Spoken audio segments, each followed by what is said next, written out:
an SABC News presentation.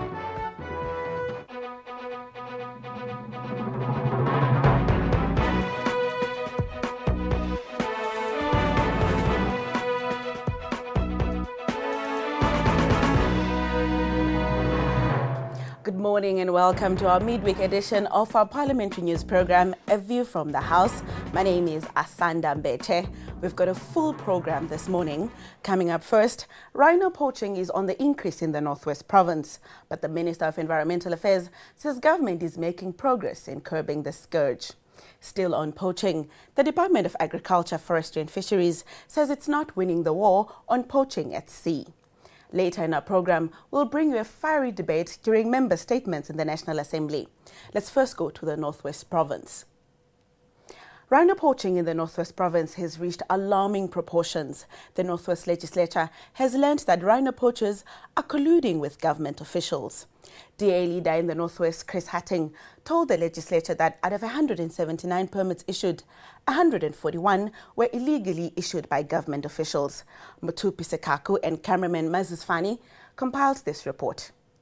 A total of 21 rhinos has been killed and horned within a period of 2 weeks in Northwest Province alone. The recent killings has increased the number of rhino killings to 224 in the province since the beginning of the year. The total number of rhino poached countrywide now stand at alarming 549. DA believes that the current rate of poaching in the province is due to the coalition between the poachers and the government officials. There's a major problem on farms where there's never been any poaching. Within weeks after a farmer applies for a permit to move his rhinos, suddenly there's a massive amount of poaching happening on that farm. Rhino owners are currently busy relocating their animals to a place of safety under heavy security. We should definitely look into legalizing the trade of rhino horn, where the value of the rhino horn can come down and where the owners of the rhino can legally sell them and get something back for the rhino that they are busy conserving. Maybe legalize the rhino horn and start dehorning the rhinos, and then it should help with the poaching, because I know from a lot of farmers that feels the same, that will rather dehorn the rhinos and keep the rhinos safe and live on than seeing what's happening right now. Environment and Tourism Department has joined hands with law enforcement agencies to strengthen security of this precious African species. There's anybody with information that there are officials who are involved, will really appreciate if they bring that information before us, so that we are able also to give it to SAPS. The police are currently investigating the possibilities of involvement of government officials in the rhino poaching. Mutupi Sekaku, for View from the House, Mafikeng. 549 rhino horns have been poached in South Africa in 2012, with just over 1,600 since 2008. The fight against rhino poaching now calls for international cooperation to stem the tide. The Environmental Affairs Ministry says it's preparing to sign bilateral agreements with the governments of China and Vietnam to beef up the fight from that part of the world. Often the horns poached in South Africa are destined for Asian markets. We caught up with the Minister of Environmental Affairs, Edna Molewa, shortly after a briefing to MPs in Parliament. We asked her if government was making any significant progress in combating the scourge.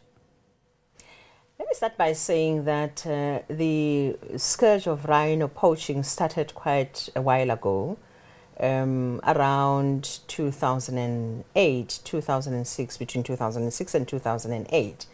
And that's at the time, if we correlate that with what happened in worldwide and in the country, more or less at the time in 2009 where we placed moratorium on trade on rhino horn. But yes, there has been an increase, and we've been extremely worried with this increase. We've since then, beginning last year or so, introduced very stringent measures that straddles across regulatory framework review. For instance, we have had to look at our hunting processes and our permit system and tighten that up.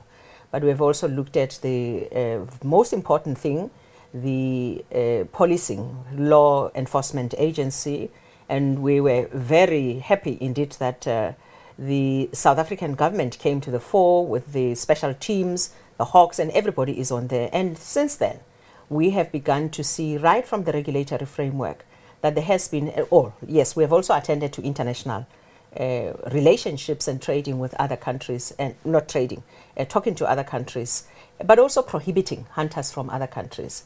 One of the stringent measures that we've put in place, for instance, is stopping people from Vietnam to become hunters in South Africa. And since then, we have been seeing a highly reduced number of Vietnamese nationals who have actually come to hunting, because some of them were actually pseudo hunters. And we are very happy that indeed there's that reduction. But also with say, much as we have actually just been sort of stable, we do think that if we had not arrested so many people and such a lot of prosecution had happened, there could have been a higher increase than where we are right now. So in a way, we think that we need to give these measures that we've put in place some time to actually stabilize, and we'll then be able to see some very good results, we believe. And we have just come out of the portfolio committee meeting that said we do see where you are going, and we are confident that indeed this strategy would work. A lot of the work is done at provincial level, from licensing for the hunters to a lot of the manning of the poaching. Are there enough resources in the provinces to do the work to combat poaching?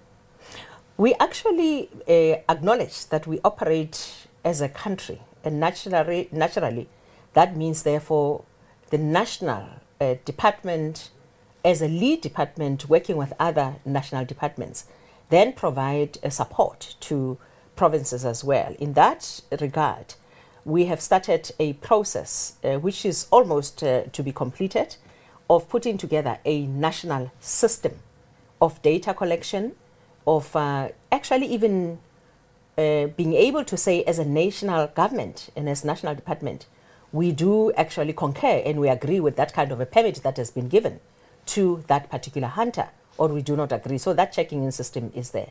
But we have also begun working with MINMEC. That's MINMEC and MINTEC at MINTEC level. We are actually at present formulating a national resource pool, if you like, looking at what provinces have in terms of capacity, as in personnel, as in equipment, as in all those issues. Well, of course, we must admit that we still have a lot of vacancies, and because provinces have got so much to focus on, the nature conservation officials focus on hunting on everything and anything. So we are really pulling our resources together in that regard, human-related as well as financial-related. The latest conviction of Mr. Ling Tongtai has been welcomed widely, but there's been questions about his co-accused, a local who hasn't had his day in court. Is that an issue you're dealing with? Yes, indeed, we are equally concerned. But you know, there are systems in the country, for instance, a plea bargaining system. It is probably a good system, but how it is sometimes used gives us challenges of this nature. We did agree as a department, but with our portfolio committee as well, that will go a little bit deeper into this matter and ensure that a problem like this one is not experienced, because it's not helpful to actually get other people convicted, and those who people can see that they were part of this poaching, and daylight like that, then are let off the hook. We need to do something about it, and we are going to follow up obviously and see what can come out of that. A lot of the time, the rhino horn is expected to go to Asian markets. Earlier, you spoke about relations with other countries. At what level are relations with Asian countries to actually make sure that you can combat poaching from that end as well?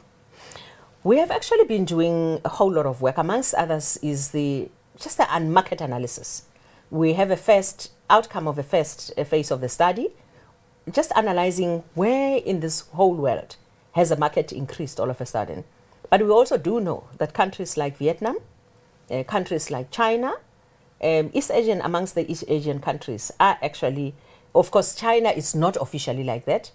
Both in Vietnam, they also say so, that officially it's not allowed. But we do know that people in the streets do actually sell that. And we have seen most of the Vietnamese poachers, people who have been arrested here in our country are Vietnamese nationals. So we have now designed and begun discussions with both countries to actually arrive at a memorandum of understanding, which will be signing soon, Vietnam one was supposed to have been signed about 2 weeks ago. Unfortunately, we couldn't meet with my colleague. We now have a date set in next month. Here in South Africa, they'll come for us to sign that MOU. MOU, we believe, will help us deal with many things. It's campaigning, it's technology, it's issues of legal regulations, regulatory framework that needs to be put in place. It's about funding. It's about, a whole host of other things that will help us to manage this scourge between the two countries. That interview was recorded yesterday, shortly after the Minister's briefing to Parliament's Portfolio Committee on Environmental Affairs. After the break, we'll turn our focus to poaching in our sea waters.